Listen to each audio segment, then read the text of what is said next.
Okay, so me and this painting went to battle. Like, we fought the entire time I was painting it. And I did it to myself, really, by choosing the wrong reference images. The images had poor lighting. They needed structural changes. I really should have taken the reference photos myself with the final model I wanted, with lighting that clearly shows structure in the face. But let's be real, unless you want to be locked only onto self-portraits or really stiff poses, creating your own references can be kind of hard. You'll need the lighting, the props, a decent camera, not to mention a willing model itself. And I would love to have a willing model, and I would love to pay them, but frankly, that's money I don't have. I am the Joker. I struggled so much in this painting that I quite literally became the Joker, or made her become the Joker for a bit. You know, I thought she would look cool with green hair and cool with a purple sweater, and I thought the color combo was really working until I stepped back for a second and immediately saw that I made the Joker. It was brand recognition, I guess. So I'm the Joker, and not only did I have to now spend a lot of time correcting her face to dig her out of the uncanny valley because I couldn't deal with the reference images with poor lighting, I also had to keep pushing and pulling the color so that the piece did not scream Joker. So where do I source my references if I don't always take them? It depends. I do try to get as much as I can from my own images. And since my subject matter is also based on my own nostalgia, childhood photos are great. I grab people, items, I grab all the vibes from my childhood photos, but because there is a nostalgic element, there's a lot of things that I can't simply go back in time and get a photo of. For these things, I do like to use royalty-free websites.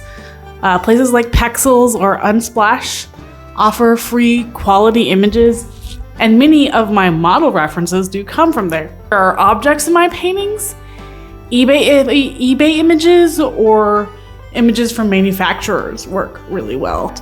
As I will sometimes use stock image sites like Getty or Shutterstock for very small references. I'm talking about how an elbow looks or reticulates.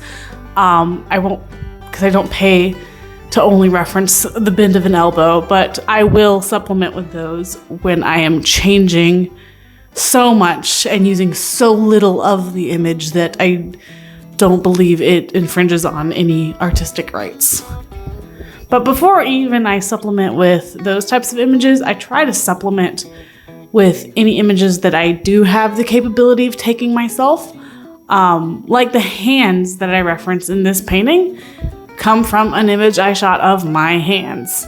The inspiration for this piece comes from an idea of a potential series of people eating really messy foods. I'm thinking cheeseburgers, crab legs, drippy, greasy foods. This one will probably be the least drippy. And I want to do this series because there's nothing like a cheeseburger that brings us all together. And really, I can't find enough imagery of people really like biting into their food. All the imagery I see are people really posed and just dainty and like cleanly eating food, which is, I don't believe is reality if the food's that good. Even the source image I pulled off of this one, she's really daintily eating that pizza, which is why I had to take a secondary source image of myself eating boiled peanuts and try to mix and match hands and chin and whatever, and, you know, ending up with a struggle on top of the bad lighting. Anyhow,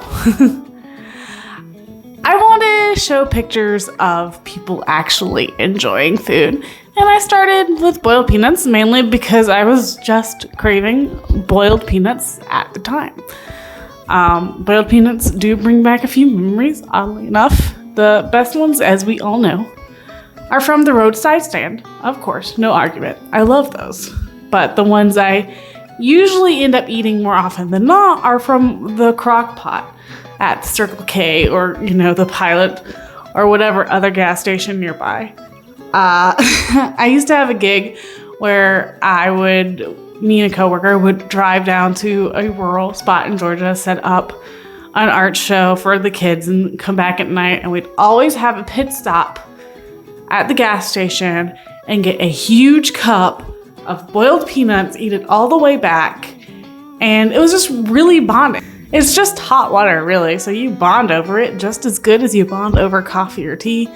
It's salty water, though. And as a salty girl, I have always loved that they just really give me an excuse to eat hot, salty water. Going back to this painting and the struggles, I eventually think I succeeded in digging this girl out of the uncanny valley. However, I've been staring at it for so long, I kind of can't even tell if she's in there anymore or how deep she's in there. I don't think she screams Joker anymore either. But also I've been looking at her so often, I have lost the freshness of looking at her for the first time. I'll really be able to see it in 6 months.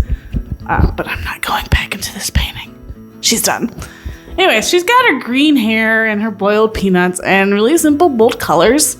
And I think I like her. I did learn a lot of things. I learned to try my best to get better references in terms of lighting and in terms of not having to mix and match anatomy. It's workable, I can do that clearly, but it's damn hard. This is probably the very first painting I have ever had that went this far off the rails, and instead of me scrapping it, I found out how to course correct. Or at least I think I did. And I'm pretty proud of that. Anyways, the tentative title of this painting is simply Boiled Peanuts. I might change it as I paint more food portraits. If there's something that kind of really makes sense, we may go with that. Anyways, my name is Jennifer Heron. Thank you for watching.